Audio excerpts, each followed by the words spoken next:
Meus amigos, minhas amigas, ideias em debate no ar.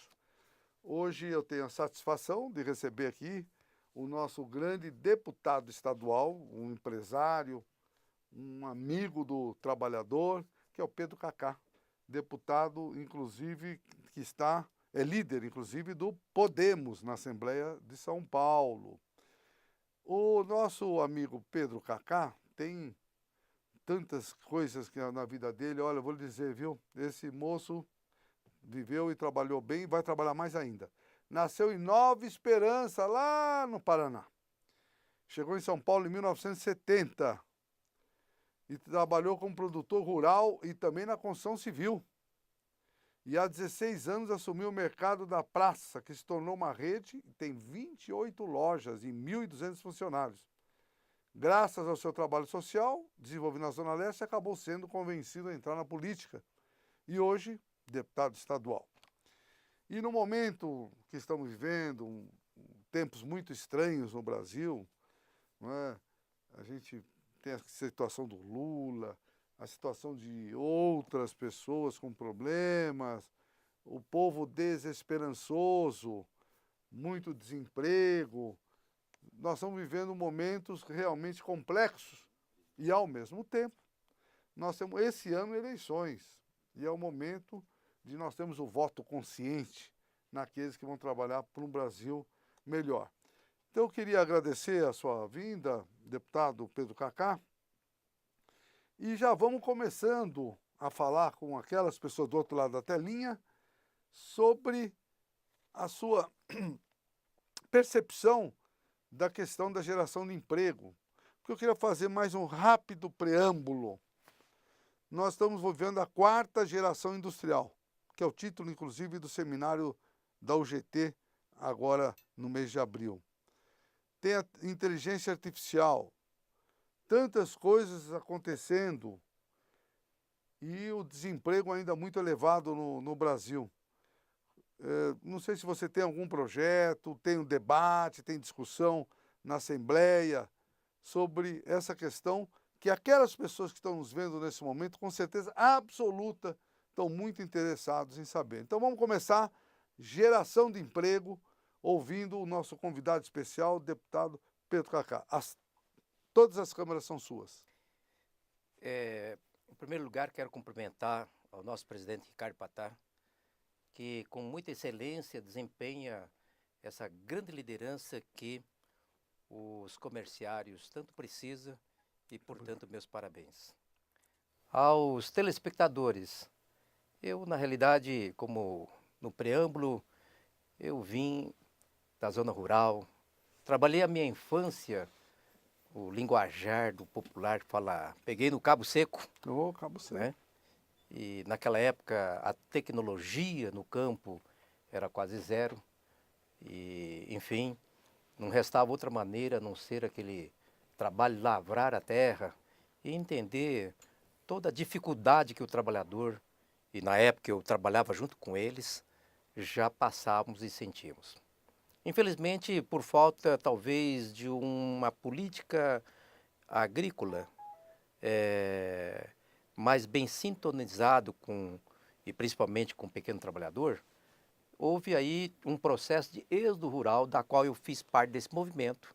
E em 1970, eu lembro bem que naquele ano o Brasil sagrou-se tricampeão. Foi. Né, um ano de glória, mas existia aí um processo de migração, uma migração de todos os lugares desse Brasil para os grandes centros urbanos, como a cidade de São Paulo e o estado de São Paulo, que é, sobretudo, uma terra-mãe, hospitaleiro, acolheu tantos migrantes que aqui vieram esperançosos de encontrar aquilo que ele dignamente quer e quis dar para a sua família, muito mais do que para ele, mas sobretudo para a sua família, seus descendentes. Eu, nesse mesmo diapasão, trabalhei em vários setores, inclusive na construção civil, né? Comecei prestando serviços e, ao longo desses anos, eu amadureci essa questão. Não existe Estado de Direito onde nós não tivermos uma garantia para o trabalhador de forma independente e satisfatória, garantir a sua renda e a renda para a sua família. E aí, eu que consegui, através de trabalho, de auxílio, sobretudo da minha família, né? E também não posso deixar essa parte que é a fé no Supremo Criador, que tem que estar sempre presente em toda a nossa caminhada, para inclusive capacitar e fortalecer diante das dificuldades, porque a persistência, a resiliência tem que ter esse toque de acreditar.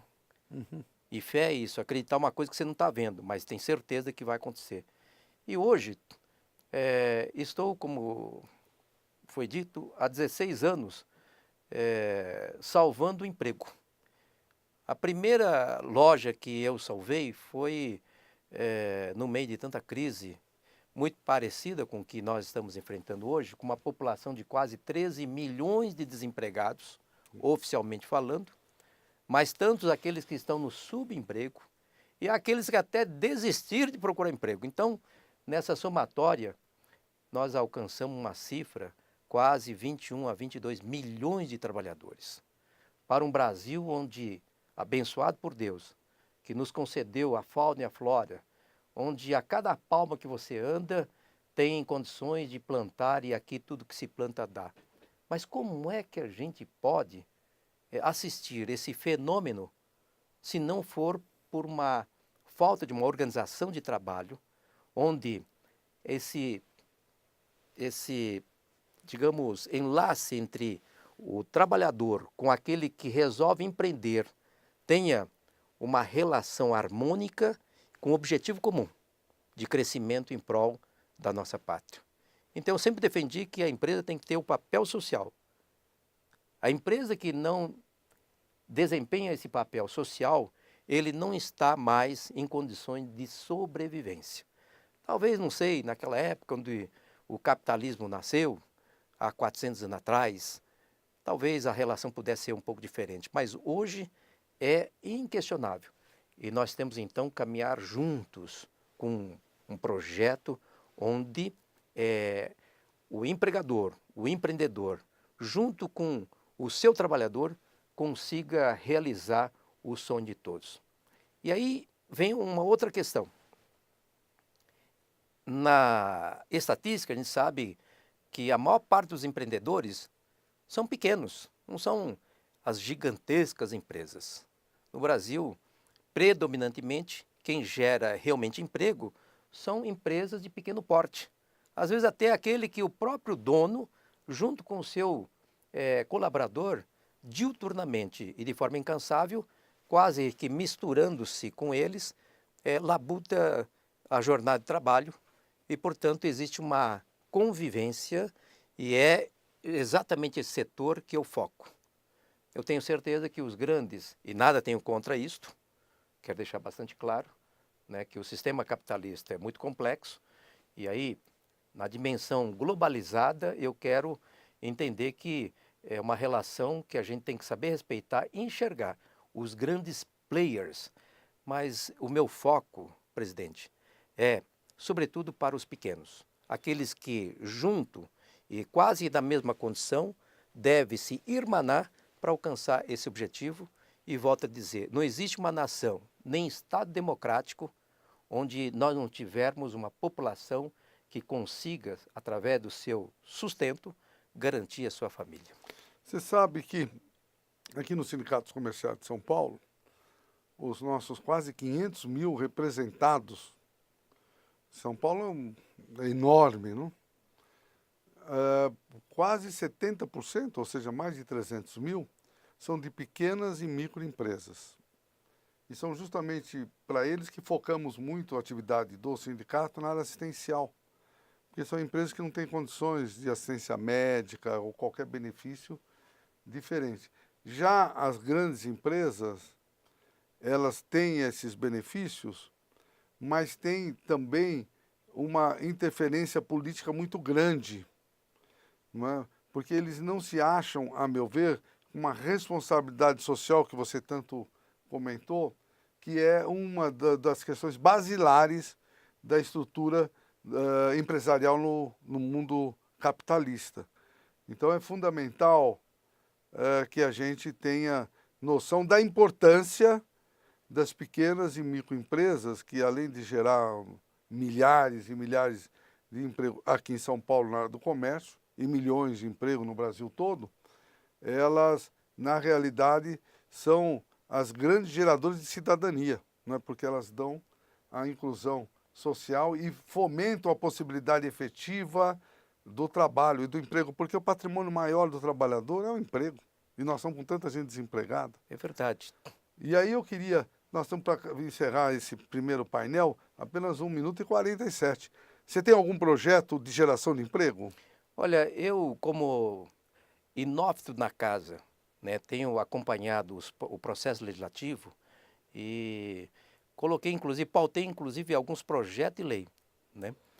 Todavia, no caminhar, a gente percebe que na Assembleia, né, essa voz, nesse momento, são de poucas pessoas. Eu também quero associar que nesse projeto está o quê? A educação, a capacitação do trabalhador. Porque, veja só, principalmente nesse setor, né, quando você não consegue um bom emprego, vai lá trabalhar como repositor. Mas, gente, eu não posso conceber um menino de 17, 18 anos terminar a vida como repositor. A gente tem que dar para ele condições de trabalho, aliás, de estudo, capacitando-o para que dentro da empresa ele consiga fazer sua evolução e aí sim dar uma garantia maior, efetiva e concreta para esse jovem trabalhador. Mas nós vamos, no segundo bloco, voltar a esse tema da capacitação e da educação e com certeza o deputado Pedro Cacá vai enriquecer cada vez mais o programa Ideias em Debate e com certeza vocês que estão vendo pela telinha e tem o telefone do deputado embaixo, qualquer dúvida pode ligar para ele. O deputado Cacá é uma pessoa muito ligada à sociedade de uma forma geral, em especial aos trabalhadores. Nós vamos fazer um rápido intervalo e já voltamos. Até já! Colônia de férias do Sindicato dos Comerciários de São Paulo, na Praia Grande, é destaque em programa da Rede Globo no Litoral Paulista. Feriadão cheio de turistas na Baixada Santista, mais de 250 mil carros desceram a serra. E em Praia Grande, as tradicionais colônias de férias dos trabalhadores atraíram muita gente, um pessoal que já está acostumado com a cidade e só espera uma folguinha para fugir da agitação da capital. A piscina é o lugar mais disputado pelos turistas assim que eles chegam na colônia. Isso mesmo, apesar da praia estar bem ao lado, muita gente gosta de verdade de aproveitar o dia inteirinho na água. Uma das melhores coisas da vida é você estar reunido com a família e cercado de pessoas do bem. Dentro da piscina aí, como diz, é o bônus, né?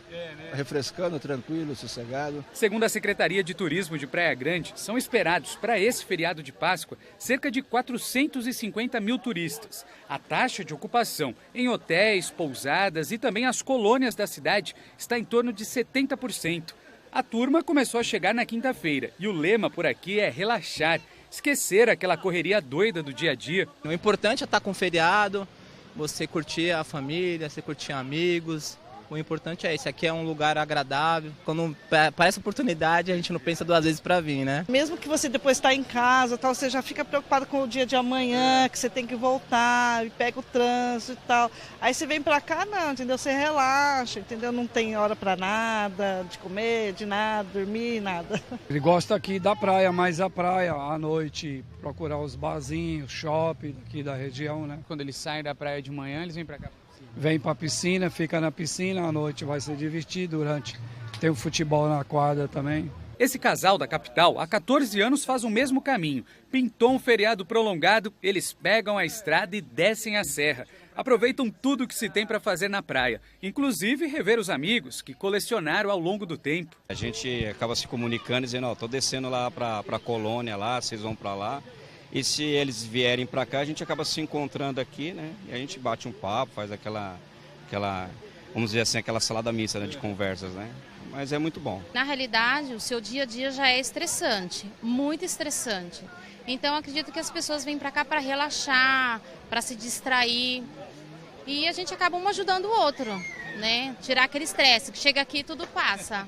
Ah, e no meio dessa galera encontramos uma família que, acredite, já está planejando a próxima viagem de feriado. E olha, que esse nem terminou. Já estamos convidando o próximo feriado, se Deus quiser. Por quê? Porque aqui é muito divertido, né? É um ambiente bem familiar, você tem família aqui, um ambiente muito agradável. Quando você está aqui, você fica o dia inteiro na piscina? Não o dia todo, mas na piscina quase o dia todo sim. Dá nem vontade de ir na praia? Bom, quase nada, porque é mais gostoso de ficar. Pois é, e já que o feriadão é tudo de bom, vale, claro, tirar um monte de fotos para guardar de recordação esses bons momentos de descanso e alegria. Vai mandar essa foto para as amigas? Como é que vai ser? Na rede social, mostrar pro pessoal, né? Enfim. O que você está aproveitando? Né? Sim, claro, né? Principalmente na praia, né? Que você descansa e quem mora mais na praia curte mais, né? Mais gostoso morar na praia. Sindicato dos Comerciários de São Paulo. O sindicato que te atende bem. Meus amigos, minhas amigas, ideias em debate no ar. Voltamos do intervalo com a presença do nosso amigo, companheiro, deputado estadual Pedro Kaká. Falamos muito sobre a questão do emprego, de uma forma geral, das empresas pequenas, que são grandes geradoras de mão de obra.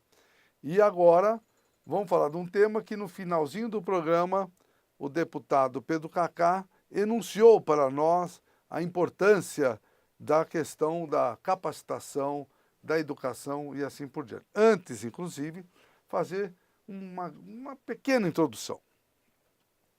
Nos Estados Unidos, eu tive o prazer de estar lá com um grupo de empresários, grupo do Diese e do governo, e nós representando os trabalhadores, umas 15 pessoas. E lá nós fomos ver uma empresa muito grande chamada AT&T, uma empresa de telefonia, uma das maiores do mundo.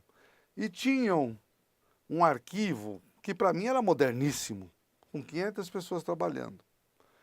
Só que eles iam implementar um setor mais moderno ainda, e das 500 pessoas só iam trabalhar 50. 450 pessoas iam sair do setor.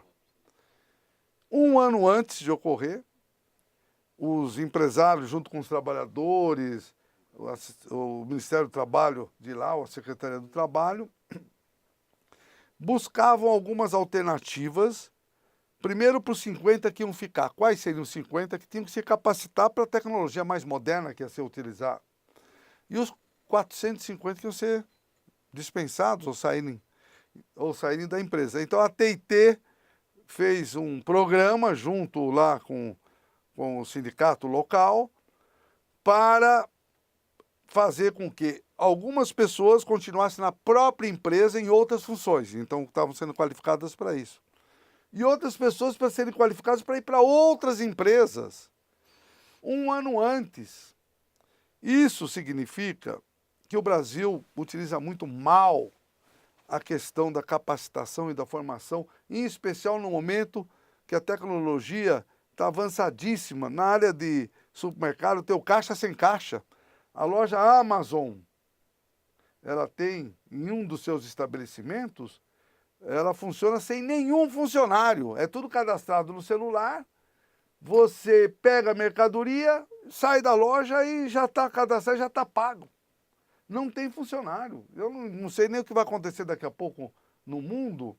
Se todo mundo começa a tirar funcionário, vai vender o produto para quem? Porque se o funcionário não tem emprego, ele não vai comprar. Mas, de qualquer forma, o tema é capacitação e formação. E, logicamente, nos lembra da educação de péssima qualidade no nosso país. Então, deputado, vamos aprofundar um pouco mais a sua ideia qual seria um formato que nós poderíamos introduzir no Brasil, onde as pessoas teriam acesso a essa capacitação. Tem o Sistema S, que é muito bom, mas é quase que inacessível, é difícil você poder fazer um curso, é caro, inclusive, não é? Nós precisamos buscar realmente alternativas de preparar melhor os trabalhadores do nosso país. É verdade. Olha, eu digo assim, todos os países que saíram da zona de sub para país desenvolvido, passou sempre pela educação. O Japão, pós-guerra, investiu 40% do seu orçamento na capacitação do trabalhador. E olha só, aonde é que esse país do sol nascente chegou? Tecnologia que, na verdade, de ponta, né, é berço, junto com o Vale do Silício, o Japão conseguiu recuperar aquele atraso, né, porque no século XIX, assim como a Alemanha de Bismarck, era um condado, formação de condados, e que tornou-se a Germânia num país em 1871 com a unificação que Bismarck conseguiu fazer, mas estava super atrasado em relação aos países como a Inglaterra, como a França, não é?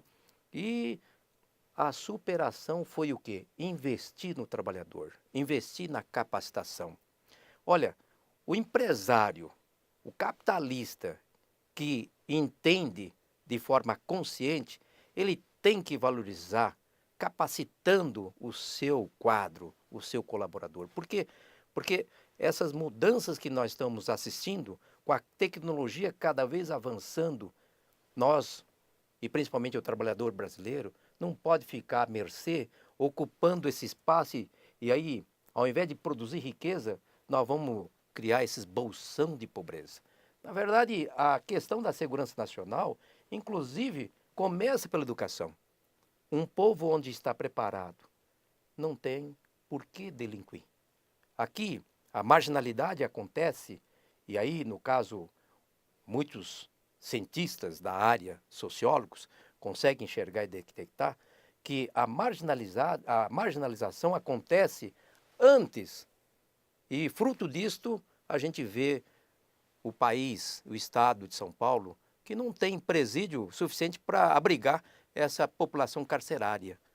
Ora, nós temos que, ao invés de produzir e construir essas unidades, que é, inclusive, quase que inaceitável, construir uma política sólida, com um incentivo fiscal, onde o governo de São Paulo, que sempre foi a vanguarda de muitas coisas nesse país, cuidar com esse olhar, porque ele não é contra o processo de produção capitalista. E, principalmente, nesse avanço tecnológico, o Delfim Neto, nosso professor, sempre professor, disse: o grande problema para daqui 30 anos não é a falta de comida, vai ser a falta de emprego. E a falta de emprego é uma questão que violenta a dignidade da pessoa, do cidadão. Então, nesse sentido, que no ano passado o orçamento já estava pronto, e eu votei até as altas madrugadas, né? Esse ano eu pretendo, e já venho conversando com o nosso novo governador, Márcio França, no sentido de que tem que dar prioridade, já que tem sensibilidade social, prioridade principalmente para a grande parcela da população que vivem marginalizada desse processo todo, inclusive politicamente falando. É verdade. Então, vivendo aí, por isso que eu sempre chamo de tempos muito estranhos, né? Que é o título de um livro que retrata a vida do Franklin Roosevelt nos Estados Unidos, o único presidente eleito 4 vezes, e que enfrentou adversidades terríveis, inclusive a guerra. A guerra. Não é? Então nós estamos vivendo aqui, graças a Deus, não temos guerra, mas temos dificuldades enormes. E a questão trazida pelo deputado Pedro Cacá talvez seja das mais relevantes, porque ele deu o exemplo do Japão, mas tem o exemplo da Coreia. A Coreia, nos anos 60, tinha um PIB, uma renda per capita menor que a do Brasil. Menor que o Brasil. Hoje é muito maior e tem um parque industrial que é fantástico, não é? E nesse aspecto, até a política industrial do nosso país está engatinhando, é um absurdo, né? Nós não conseguimos. Mas com certeza absoluta, todas essas questões são originárias da educação, da formação e em especial da capacitação. E na área de supermercados que você tem aí um conhecimento muito grande, você falou até do repositor, como capacitar esses trabalhadores para sempre estarem preparados para alcançar voos mais altos? Veja só, eu não sou um especialista na educação, na pedagogia, mas o pouco conhecimento que eu tenho, e tenho assim uma admiração muito grande por um grande educador que o Brasil teve, e ainda tem, porque na realidade ele continua imortal, Paulo Freire. Paulo Freire disse, principalmente para a educação para o oprimido, qual é a maneira pelo qual você pode acessar ao conhecimento? Então, a prática, no exercício do dia a dia, você precisa estar aprendendo e capacitando. Então, capacitar na prática, já que nem sempre e isso na realidade, quando ele disse isso, era 25 anos atrás, né, o acesso à educação era muito para poucos. Difícil. Né? Antes de 70 era apenas para a elite e mais meia dúzia de mente privilegiada que conseguia chegar, né, a ocupar um cargo, aliás, uma vaga nas escolas públicas, como a Universidade de São Paulo. Então, a educação era elitizada. E naquela época, quando ele escreveu, dentro desse ambiente, como é que a gente consegue, então, fazer a grande transformação? É fazer através do trabalho. Essa metodologia não está ultrapassada. Tanto é que eu já peguei muitas pessoas, peguei no bom sentido, os contratei, e aquele cidadão jovem tornou-se um bom de repositor, um confeiteiro. Aquela menina que era operadora de caixa, e incentivei a estudar, e hoje é uma contadora, é uma administradora, é uma gestora de recursos humanos. Então, através do trabalho, muitas falam assim, olha, eu aprendi muito mais aqui na escola da praça do que lá na faculdade. Por quê? Porque é a dialética entre o exercício da prática e do conhecimento teórico. Então, nesse sentido, hoje eu tenho muito orgulho de ver esses jovens com uns 25, 30 anos. Eu me sinto orgulho. Muito bom. Muito orgulhoso porque aquele jovem que poderia ter ido no caminhos estranhos, hoje ele fala com muito orgulho, eu sou um contador, eu sou um profissional do RH, eu sou um profissional do TI. Eu tenho um caso de um menino que veio do Piauí e veio trabalhar como repositor. Hoje, como profissional do TI, ele ganha hoje mais do que 10 salários mínimos. Então, isso é, para mim, um processo gratificante. Responsabilidade social. Infelizmente, deputado e amigo, o tempo terminou. Eu quero agradecer muito ao presidente deputado com o seu conhecimento vasto, a sua capacidade. É um homem que realmente nos representa na Assembleia Legislativa de São Paulo. Quero agradecer muito também a você, com a sua fidelidade. Continue ligando no 21215972, visitando a nossa série na Rua Formosa 99 e acessando o nosso site www.comerciales.org.br. Até o próximo programa.